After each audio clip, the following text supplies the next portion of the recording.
Welcome to the Identity Matrix. Everyone knows there's nothing better than a perfectly row-reduced matrix. Today we will discuss the ME 2110 competition for fall 2017, the design goals and expected design evolution for the Identity Matrix, and planning and management tools utilized in the design process. In order to be successful in this competition, based on the movie The Matrix, the machine must score maximum points consistently in every round of the competition. There are four main ways to score points: repelling the Sentinel completely out of the home zone, collecting programming modules, placing pills in the red zone of the matrix, spinning at a rate of 5 to 12 rotations per minute, and rescuing Morpheus, the Identity Matrix role model, from the center of the matrix, initially surrounded by a shield. These four tasks will be performed over a 40-second time period in a 7 by 7 foot arena with a starting zone of 30 inches by 30 inches. The dimensions of the machine cannot exceed 1.5 feet in height and a 1 by 2 foot base, and the mechanism must be triggered by a start plug on the right side of the starting zone. The goal in each round of the competition is to score more points than the three opponents.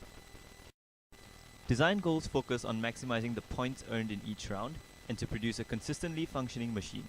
We have four main design goals as we approach the big project. The first design goal is to move the Sentinel out of the home zone. One option to achieve this is to move the Sentinel into the starting zone. This is a robust design goal because it is not subject to interference from other teams. Secondly, to deposit pills, we hope to build a consistently functioning design that achieves 80 points in each round. This entails depositing pills in both red zones and successfully egressing the blast zone. To reduce the chances of other teams removing pills from the pill zone, we will consider depositing the pills towards the end of the round.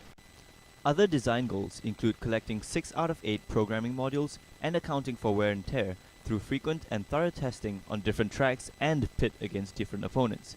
In total, we hope to score at least 122 points in each round. Planning tools are essential to the design process, and many are utilized to ensure the success of the Identity Matrix. Here you can see the various tasks the machine is to complete broken down into sub-functions. Some important things to note are that every task requires a reaching sub-function. The design process will therefore have to carefully consider geometric specifications and methods of moving around the track. One of the most difficult functions to achieve will be extracting Morpheus because he is the furthest object from the starting zone. The Morph chart highlights strong potential to use the same solution for multiple functions that are in close proximity. Particularly for the functions reach matrix and reach shield, a similar mechanism can be used that reaches both locations simultaneously. More importantly, the mechanism to reach the matrix should allow for successfully egressing the EMT blast zone and extracting Morpheus. The House of Quality shows that the engineering requirements of greatest relative weights are the range required to deposit pills and the range required to rescue Morpheus. Without these two requirements, the machine immediately loses out on a possible 130 points. As mentioned earlier, it is viable to combine the mechanism necessary to achieve both these requirements. Management tools can aid the Identity Matrix in efficiently and effectively completing the tasks at hand. The Job Responsibility Matrix demonstrates the strong need for specialization of labor.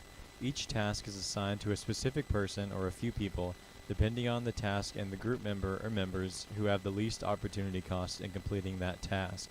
If jobs aren't completed on time, upcoming jobs will quickly overcome all members of the group. The planning tree groups the necessary tasks chronologically and by function. It can be seen in the planning tree that a similar process will be used at various stages of design. Thorough work in studying other machines, developing MyRio programs, and writing reports at the beginning could make later processes much easier. The Gantt chart is a useful tool to allow planning ahead, successful task completion, and to gain insights into future deadlines, especially where there are concurrent deadlines for functionality and reports every week. The chart must be constantly revised and updated to remain a useful management tool for the team. Over the next few weeks, we need to be wary of design fixation and poor time management. Design fixation reduces the ability of the team to adapt to changing circumstances and newly discovered knowledge, while poor time management could hamper progress. We expect great success in the weeks to come.